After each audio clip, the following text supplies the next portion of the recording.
Hello guys, welcome back. Good morning, good afternoon, good evening.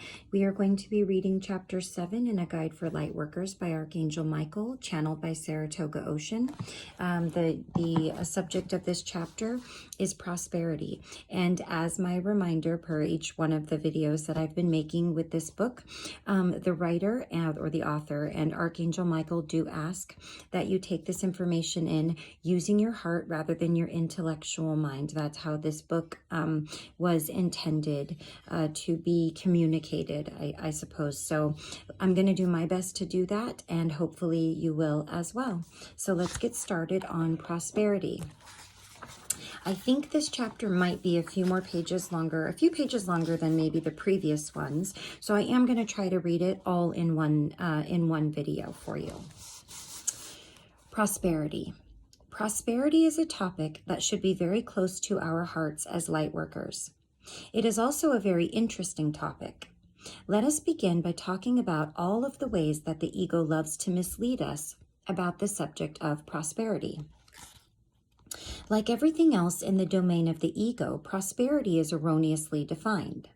According to the ego, everything about prosperity is limited and finite. This is ironic when you consider the definition of the word. Prosperity denotes unlimited abundance. It has a connotation of expansion and ease.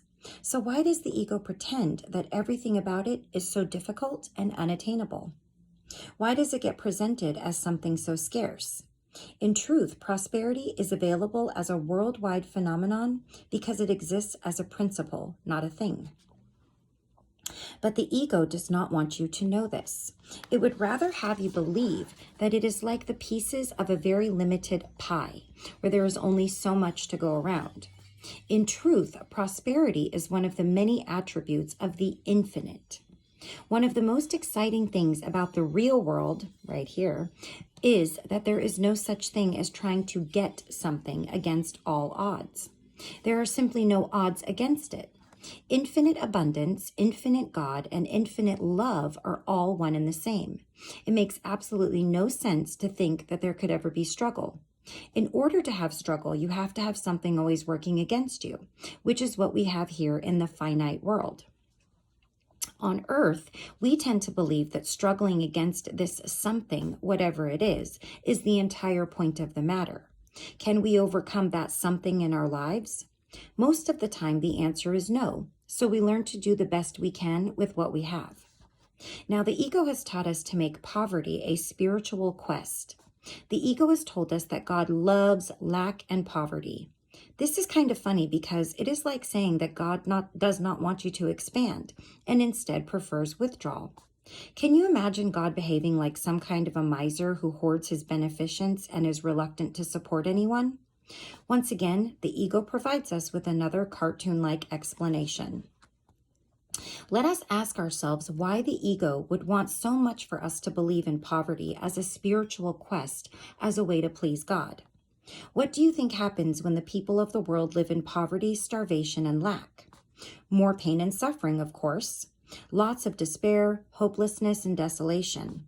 And lots more death and violence, too. Do you remember why the ego likes and needs this desperate state of affairs? You guessed it. The ego needs this kind of environment in order to survive. There is another benefit for the ego in an environment of poverty and lack. Such an environment contributes greatly to greater alienation from God. After all, how can you deeply trust something called God when that very same God is standing by and watching your children starve to death? The more alienated and distrustful human beings are of God, the more likely they are to consider the ego's ramblings. Especially when the ego seems to be so ever-present and God is nowhere to be found. Who do you think people are going to think their friend is? Why, the ever-present ego, of course. But it's worse than just being a friend. The ego actually has you convinced that you are it. Think about this for a moment. In truth, it has been said many times that you and God are one and the same. How can it be otherwise if God is indeed infinite? It has been said that you are an expression of God in form. But we don't really believe that here on earth, do we? We might pay it lip service, but let's face it, where's the evidence? The ego has eclipsed our real selves with an artificial version of our real personalities. This artificial version has all the hallmarks of the finite. It possesses every single manifestation of duality: good, bad, happy, sad, rich, poor, healthy, sick, peaceful, angry, you name it. The list goes on and on. We are so entrenched in our artificial personalities created by the ego that we falsely believe that going against the ego is like going against ourselves. Let us examine prosperity as a principle rather than something as silly as piles of money. The ego wants us to think of it as piles of money so we can fight about it amongst ourselves and struggle over who has more and why they got it. More conflict, right? God is infinite and exists as a manifestation of infinite abundance. They are one and the same.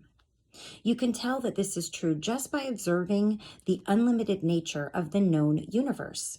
Can you imagine if the universe had to be created by buying things with a limited amount of money? Wow, that would be something else, wouldn't it? First of all, where would the money come from?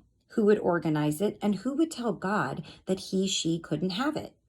Unless God was willing to work for it, of course. And who would be in charge of that big bank in the sky? Do you see how preposterous this is? Yet, this is what we live here every single day. Now we are going to get rid of, wait, let me see here. Now we are not going to get rid of money anytime soon, that's for sure. But it would behoove us to remember that it is just money. In reality, it has nothing to do with prosperity. Before you find yourself getting thoroughly confused, let us take a closer look at what money really is on this planet. Money is merely a measurement of exchange. That's all. It's just a measurement, kind of like a financial ruler. It can be measured with gold, it can be measured with pieces of paper, or it can even be measured with sticks if everyone agreed to that. Currently, it is mostly measured with numbers, just numbers, like those you learned about in school. 1, 2, 3, 4, 5, 6, 7, 8, 9, and 0. Those simple figures are all there is to the physical substance of money. What in the world do a bunch of numbers used to measure something have to do with prosperity and abundance? It is important that we take things literally in order to break the spell of intimidation about money, which only undermines our understanding of prosperity. We tend to be intimidated about money because the use of those numbers is tightly controlled. But that fact should not influence our perspectives about prosperity. So here is where we can make a profound shift in consciousness. Prosperity is better understood as a verb than as a noun. It exists as the understanding of certain principles about how the universe works. The dictionary would have you believe that prosperity is a noun, which defines a certain state of having already acquired enormous wealth. But prosperity is really about openness and trust. It is about understanding your interdependent role in the world and in the universe. This is a key understanding for any light worker. Let us explain this more clearly by telling a story. Let's say there is a woman named Jan. Jan has a regular job, receives a paycheck, which helps her pay her bills and generally live her life. Her job represents an open door to a particular flow of money. This flow may be fixed or it may have the ability to expand depending on the job. The important thing is that Jan understands that her job represents a channel through which money can flow. If Jan wants more money, all she has to do is switch to a wider channel or add another channel to her current one. If Jan can see this as a channel rather than as a job, she can relax and surrender more easily to that flow. She will not need to expend unnecessary energy through tension and stress, and she will have a much more positive outlook. Her positive outlook will help her increase her flow of money since she is not fighting to get it anymore. The interdependent part is easy to see because wherever Jan is successful in her job, the success expands to benefit someone else. That story represents the baseline in many people's lives. From here, you can expand further. Let's say that Jan has always had a feeling that she is here on Earth to do something very special, but she does not know what it is. Maybe she has been psychic all her life or perhaps extremely intuitive. Perhaps she just wants to help people in general, but she doesn't know how. If Jan tries to think of what to do, she will probably come up empty. That's because she would be relying on the ego to advise her. And we already know that the ego wants to keep everything intact in terms of her false identity. It sounds like the ego really likes things the same, no changing. The ego, as you remember, is never a source of inspiration. It exists as more of a fixed program. Jan could stop here and spend her life with this background nagging that there is something more for her to do, without ever being able to act on that feeling in a practical way. At that point of feeling stuck, Jan could potentially widen her experience of knowledge about the interrelationship between work and prosperity overall. We as humans have innate understanding about prosperity as we are defining it. It is the paralyzed mindset of the ego that prevents us from recognizing that natural understanding and being able to act on it. So let us use this same story to elaborate on how that can change.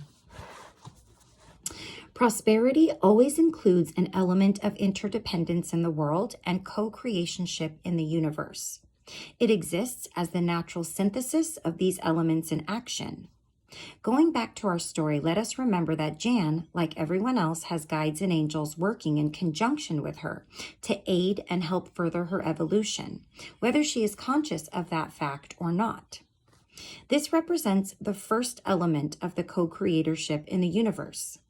These guides and angels also operate in a much larger context that integrates with planetary evolution and evolution of the universe. All parties work in conjunction with one another as co-creators, while always preserving the mandate of free will. No one in this picture is ever telling anyone what to do or trying to control anyone. All exists in a state of benevolent love and harmonious integration. This state of affairs is so natural that it may be one of the reasons that Jan doesn't even notice it in her everyday waking state. If this sounds strange to you, notice that everything in nature operates this way. All elements in nature complement and harmonize with one another so beautifully that you mostly notice the overall effect rather than the details of who is doing what. Human beings are a part of nature, whether we choose to recognize it or not. Just as the garden, where fairies, gnomes, and various nature spirits help with the flourishing of plants and animals, humans also have a tremendous amount of divine help in the form of angels and guides. There is a natural synergy in how our guides work together. Jan's guides may work in harmonious integration with the guides of someone else who is doing the sort of work designed to inspire and awaken others. Jan may hear about a seminar or a healer or find a certain book, seemingly by happenstance. Any of these avenues might serve the purpose of introducing new thought or inspiration into her consciousness. This entire unfolding exists as a manifestation of prosperity in the universe, of which our planet is an integral part. Jan did not necessarily seek out these avenues directly, but there existed in her consciousness an open avenue or channel through which these events and ideas could flow. Her sincere desire to know made it possible for the harmonious weaving together of certain events and their timing to yield something that she didn't have before. These events could then set up new tracks of consciousness that could likewise expand and unfold into even greater events in her life. It really depends on how open she is. Now let us examine where the subject of money fits into prosperity as a component rather than as the main event. We'll go back to our story again to show how this can work. We shall put this in the context of experiences commonly had by lightworkers as they find their paths of true purpose in this world. Let's suppose that Jan finds herself awash in new information and new experiences of a higher, more expanded level of consciousness. In so doing, she begins to realize what her true calling may be. But she never has done anything about that calling before, and she has no idea how to integrate it into the life she has right now. The first item that will come into question is her job. That job may appear to have nothing whatsoever to do with her new sense of self and what she feels called to do. What do you think the ego is going to do at this point? create a perception of conflict, of course. It will likely go in one of two directions. The first thing that it will probably say is that the job is just too overwhelming and too time-consuming to leave room or energy for anything else. Therefore, the best solution, according to the ego, is for Jan to procrastinate until the magical unicorns in the sky fix everything for her. In the meantime, the ego will tell Jan to just watch TV or some other form of electronic detachment because she is tired after work and she really needs a break. Blah, blah, blah. The ego will drone on, absorbing all the beautiful oxygen in her consciousness. This is the ego's way of shutting down all the open avenues of consciousness that are emerging and ending this wonderful manifestation of universal prosperity that is beginning to unfold. Another favorite trick of the ego is to create withdrawal in Jan by introducing doubt and judgment into the picture. It will tell her that there are already so many more experienced people doing the kind of work that she is contemplating. It will tell her that she will just look stupid and amateurish compared to all of these experts.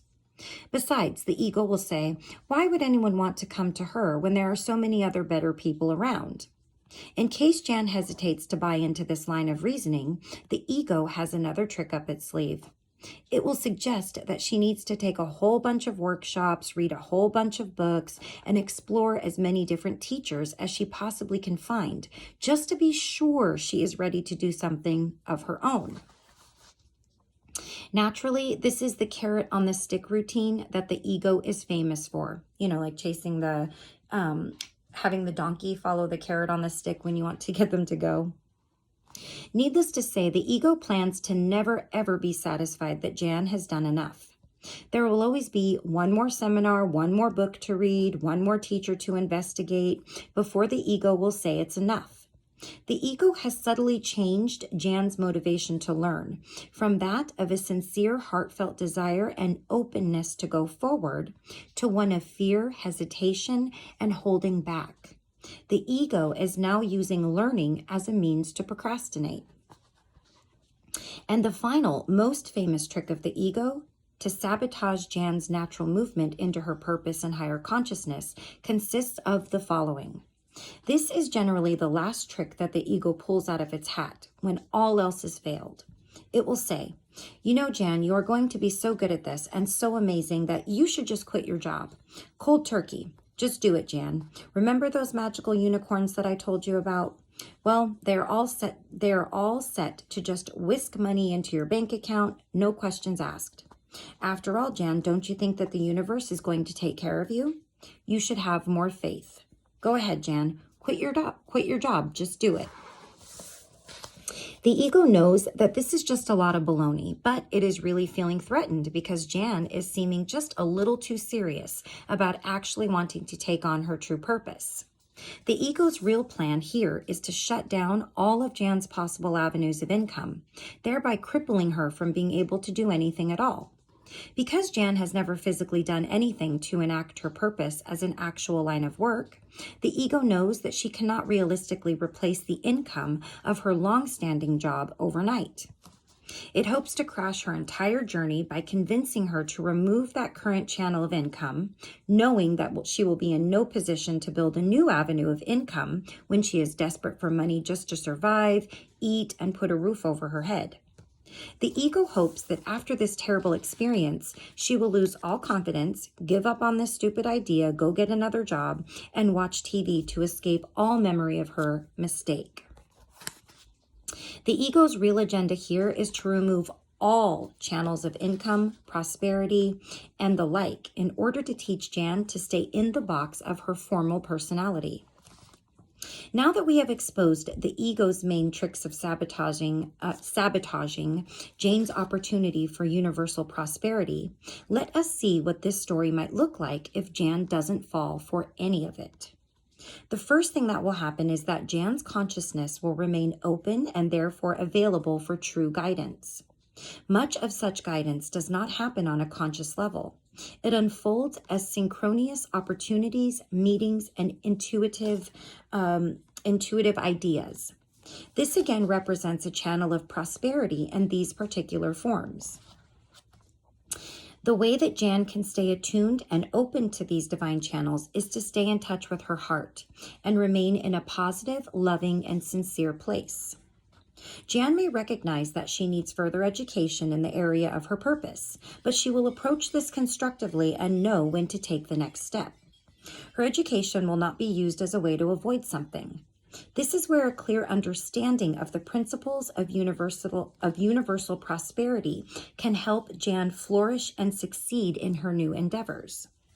Because her consciousness is evolving in new directions, she's becoming more in sync with the forces of prosperity in the universe. She's able to open more and more channels of understanding and intuition, all of which can easily bypass the meandering notes of the ego's sabotaging advice as she gains greater inner strength. At some point, Jan will feel ready to plan and launch her new endeavor. She does not have to view her current job as an interference in that process. Instead, she can view it as a gift in her life that is there to support her needs while she plans and grows the adventure of purpose. It is interesting that the ego always wants to place the conflict squarely in the middle of something as essential as a person's well-established source of income when they are in the process of making such a transition. Isn't it curious that the ego never frames this as a conflict with watching TV, surfing the internet and social media, hanging out with friends, or engaging in any other easily dispensable habit? The ego will never challenge your need to do any of these recreational activities. No, the ego would rather challenge the job that provides you with the physical means by which to live. That is what the ego will say is dispensable, not the TV. According to the ego, you can live without your stable financial income, but you can never live without YouTube and texting your friends. Amazing, isn't it? In understanding the principles of prosperity, Jan can view her job as an already existent channel of income. She can then view the creation of her new endeavor as an additional channel of income. It is best if she views both of these channels as being about more than just money. Prosperity is much wider than that. It includes consciousness, love, opportunities, and service. It includes ever-expanding contribution. It includes creativity and knowledge. It even includes positive relationships. It widens to the loving guidance and support that one can receive from angels, guides, and other beautiful forces of evolution that exist in the universe. In short, it includes anything and everything that contributes to your expansion and evolution, and to the expansion and evolution of our planet and the universe. It is a mistake to think of prosperity as having only to do with money. Why is this? Because money is only one small part of a much larger integrated system of creative principles as they exist on Earth in our finite universe. It is much more important to integrate and align with those principles so that your life can begin to flow in synergy with those patterns of evolution. The way to do this is to remain humble, open, and sincerely receptive with love in your heart. It is also important to be discerning about what is indeed divine guidance and opportunity and the bad advice usually given by the ego. If Jan is successful at her new endeavor and it becomes clear that the expansion of that endeavor is requiring more and more space and time in her life, there will be an obvious and graceful point of transition where her job will naturally begin to seem to be more of an obstacle or obsolete. At that point, she has the option to make decisions about what she wants to fill her space and time with. Of course, there are always exceptions to this scenario. Sometimes the forces in the universe acting on your higher behalf may intervene in your current status quo by turning all of your plans and habits upside down and messing up your entire game board in order to get your attention. But don't think for a moment that your higher self or true self is not in on these plans and fully sanctioning them. I say higher self like that because people tend to look at that word differently. So higher self or true self. So, and that's how it was phrased in the book. I'm not saying that to be sarcastic or because I don't believe in the higher self, just so you know. Sometimes this is a better course of action overall, and it can actually speed up the entire process. The main thing to understand about prosperity is that if you focus only on money, it will be like planting a seed on top of concrete. It simply will not grow. Although money by definition is merely a form of measurement, that which it purports to measure is entirely real and natural. Remember what is behind the money. Behind the money is energy and substance. Money is simply a way to control the movement of that energy and substance, or to identify where and what it is. That is why there truly is no shortage. Any perceived shortages are more about how we frame the movement of such energy. But what is behind the money is very difficult to control, because without a fixation on currency as a method of measurement, it will just naturally expand. And finally, remember to view money like a seed that requires fertile ground in which to grow. The fertility that gives rise to physical prosperity and abundance contains many, many components. It may require education on a purely intellectual level. It may require certain skills. It almost always requires constructive relationships and the ability to understand the healthy need for interdependency in those relationships. It requires integrity, honesty, and the ability to adhere to the basic principles of light, love, and sincerity in one's life. A fertile ground for abundance also requires open-mindedness and a willingness to learn. It requires discernment and the ability to know truth from fiction. But most of all, it requires love, sincere love and caring for one's fellow human being and the world around us. This includes a sincere desire to help in whatever way your inspiration may lead you. The ultimate irony about money is that you have to take your focus off it in order to enter the universe of prosperity. Remember that money is only there to measure something. It is not the thing itself. All right. That was a lot of information to take in. So, yeah, money is deeply ingrained as everything else that we've been deeply ingrained with since money became a thing, since trading one thing for another became a thing. But I had to chuckle when they said that we could have made sticks money. It just... whatever it was that we ended up using to trade one thing for another. So I hope that you found this helpful. I hope that you were able to listen to the communication with your heart instead of with your intellectual mind. And until next time, we will do, of course, chapter 8, which follows chapter 7. Who are you in the universe? So I'm very interested to see what that one has to say. I hope you've been enjoying these reading these chapters so far. I know that I have very much so, and I've gained a lot I've had a lot of aha moments, I'll say that. So until next time, thank you so much for joining me. Please like, subscribe, comment. I would really appreciate it. I love helping people, and for me, this is a means of doing that right now. And each person that I can reach is just the best feeling for me, and just putting goodness out there into the world, and positive energy, positive vibrations, and enlightenment for myself and for others. So I hope that you are gaining from this, and I will see you in the next video when we read chapter 8. Until then, take care of yourself. I'll see you next time. Bye-bye.